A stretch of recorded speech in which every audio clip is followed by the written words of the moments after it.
my channel. So you guys are watching my YouTube channel. So म आज हजुरको अगाडि चाहिँ नयाँ भिडियो लिएर आएको छु र आजको भिडियो चाहिँ टिकटक रिलेटेड छ.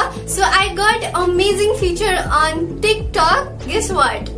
टिकटकमा पनि अहिले नयाँ फिचर आएको छ अनि त्यो फिचर चाहिँ मलाई एकदम धेरै मन पर्यो र त्यो फिचर के हो र कसरी त्यसलाई युज गर्ने भनेर म यो भिडियोमा भन्ने छु. सो हजुरहरु मेरो च्यानलमा नयाँ हुनुहुन्छ भने मेरो च्यानललाई सब्स्क्राइब गरिदिनुस् र बेलको आइकनलाई पनि दबाइदिनु होला. सो धेरै ढिला नगरिकन यसमै Susmita Bhattarai and you guys are watching my YouTube channel. So let's start the video. So टिकटकमा के नयाँ फिचर आएको छ भनेर चाहिँ मैले हजुरलाई चाहिँ टिकटक एप नै ओपन गरेर चाहिँ सबै देखाउने छु. सो फर्स्ट अफ अल मैले टिकटक एपलाई चाहिँ ओपन गरे.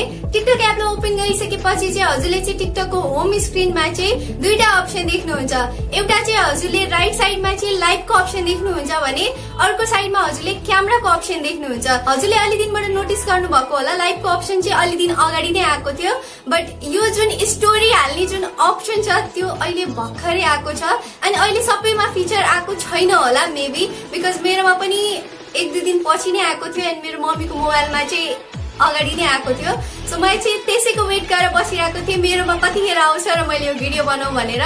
एन्ड हजुरले अब टिकटकमा पनि स्टोरी हाल्न सक्नुहुन्छ. मलाई चाहिँ यो फिचर एकदम धेरै मन पर्यो. अब हजुरले चाहिँ केही अपडेटहरू दिनु पर्यो भने हजुरले स्टोरी हाल्न सक्नुहुन्छ. सो स्टोरी हाल्नको लागि या हेर्नको लागि हजुरले साइडमा त्यो क्यामेराको अप्सनमा क्लिक गर्ने. त्यसपछि हजुरले साइडमा देख्न सक्नुहुन्छ त्यहाँनिर जसले स्टोरी हाल्नु भएको छ उहाँको स्टोरीहरू देखाउँछ. सो हजुरले नर्मली त्यसमा क्लिक गरेर स्टोरी हेर्न सक्नुहुन्छ.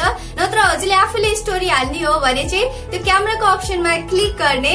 त्यसपछि हजुरले क्लिक गर्ने बित्तिकै त्यहाँनिर हजुरले फ्ल्यास अन अफ गर्ने अप्सन देख्नुहुन्छ. ब्युटी अन अफ भनेर हुन्छ. त्यहाँनिर फ्लिप क्यामेरा पनि हुन्छ. अगाडि पछाडि हजुरले क्यामेरा फ्लिप गरेर पनि भिडियो बनाउन सक्नुहुन्छ, रेकर्ड गर्न सक्नुहुन्छ. तल रेकर्डको अप्सन हुन्छ. हजुरले त्यहाँ रेकर्डमा क्लिक गरेर चाहिँ केही रेकर्ड गरेर चाहिँ हजुरले डाइरेक्ट त्यसलाई सेयर गर्न सक्नुहुन्छ आफ्नो स्टोरीमा. त्यहाँनिर स्टिकर, त्यहाँनिर टेक्स्ट जे मन लाग्छ त्यही राखेर हजुरले त्यहाँबाट चाहिँ अपलोड गर्न सक्नुहुन्छ स्टोरी. सो म चाहिँ यहाँनिर ब्याक आएर चाहिँ म हजुरलाई चाहिँ एउटा स्टोरी अपलोड गरेर देखाउँछु. सो ब्याक आइसकेपछि चाहिँ हजुरले त्यहाँनिर ग्यालरीको अप्सन देख्नुहुन्छ. सो ग्यालरीको अप्सनमा क्लिक गरेर चाहिँ हजुरले आफ्नो मोबाइलबाट चाहिँ मोबाइलको ग्यालरीबाट चाहिँ हजुरले कुनै पनि एउटा भिडियो फोटोहरू हाल्न सक्नुहुन्छ. मैले यहाँनिर नर्मली एउटा सेलेक्ट गरेको छु. सो यसलाई सेलेक्ट गरेर मैले यहाँनिर चाहिँ स्टोरीमा सेयर गरे. सो हजुरले देख्न सक्नुहुन्छ यसरी स्टोरी सेयर हुन्छ. सो स्टोरी सेयर भइसकेपछि चाहिँ तल देखाउँछ कसले हेर्नुभयो, कतिजना भ्युअर्सले हजुरको स्टोरी हेर्नु भएको छ. हजुरले स्टोरीलाई सेयर एन्ड डिलिट पनि गर्न सक्नुहुन्छ 3 डटमा क्लिक गरेर. सो हजुरलाई चाहिँ यो फिचर कस्तो लाग्यो प्लिज कमेन्ट गर्नु होला र मलाई चाहिँ एकदम धेरै नै राम्रो लाग्यो. एन्ड जसकोमा यो फिचर आएको छैन भने प्लिज टेन्सन लिनु पर्दैन. हजुरले चाहिँ टिकटकलाई डाइरेक्टली गएर प्ले स्टोरबाट अपडेट गर्नु होला इफ अपडेट गर्नु भएको छैन भने. इफ हजुरले अपडेट गरिसक्नु भएको छ भने यो फिचर छिटै हजुरहरूकोमा पनि आउनेछ. सो वेट गरेर बस्नु होला आज नत्र भोलि. सो यो भिडियो कस्तो लाग्यो एक लाइक गरिदिनुहोस् र आउने दिनमा यस्तै नयाँ नयाँ अपडेटहरू लिएर आउने छु म हजुरको अगाडि. सो या फेरि भेटौँला अर्को भिडियोसँगै. तबसम्मको लागि bye, take care, love you all.